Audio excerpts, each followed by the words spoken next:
7ویں صدی ہجری یعنی 13ویں صدی عیسوی کی ابتدا میں شاہان خوارزم کی قوت اوج شباب پر تھی۔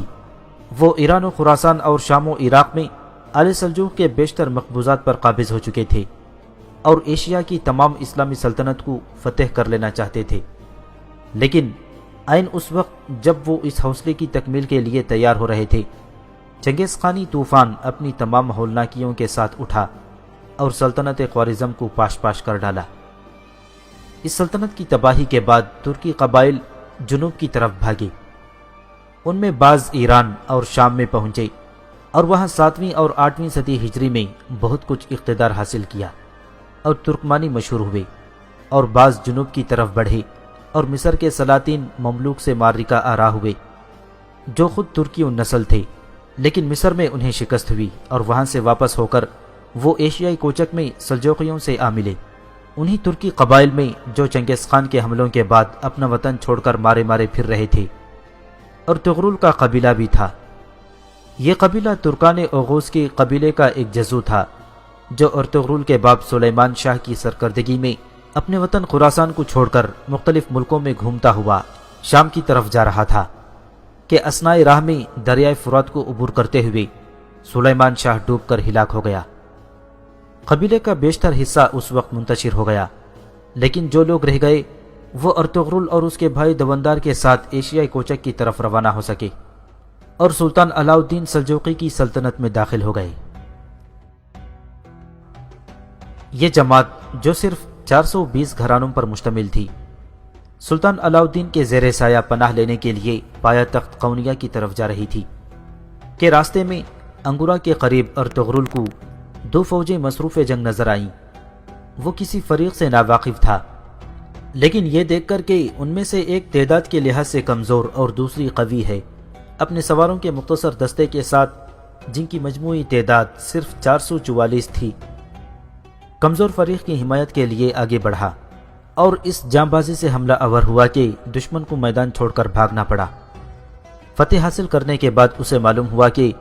جس فریق کی اس نے یوں بر وقت مدد کی تھی وہ سلطان علاؤ الدین سلجوق کی فوج تھی، جسے تاتاریوں کی ایک بڑی فوج نے گھیر رکھا تھا۔ ارطغرل کے اس کارنامے کے صلے میں سلطان علاؤ الدین نے اسے سغوت کا زرخیز علاقہ جو دریائے سقاریہ کی بائیں جانب بازنطینی سرحد کے قریب واقع تھا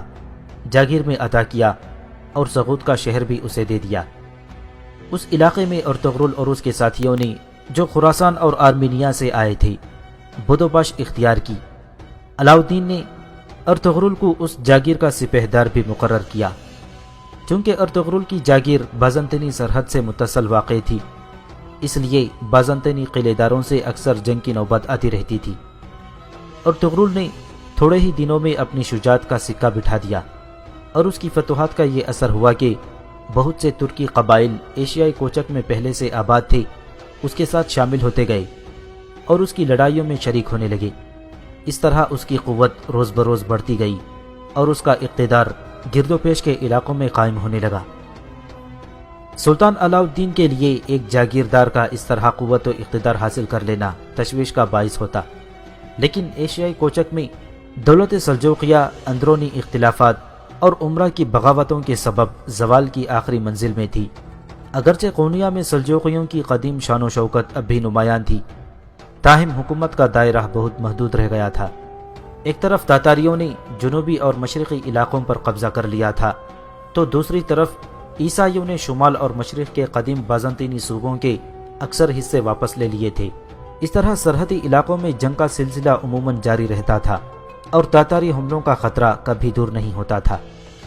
ایسی حالت میں ارطغرل جیسے دلیر سردار اور نائب کی فتوحات سے علاؤ الدین کو بجائے تشویش کے ایک گنا اطمینان نصیب ہوا اور اس نے ارطغرل کو مزید انعامات دیے۔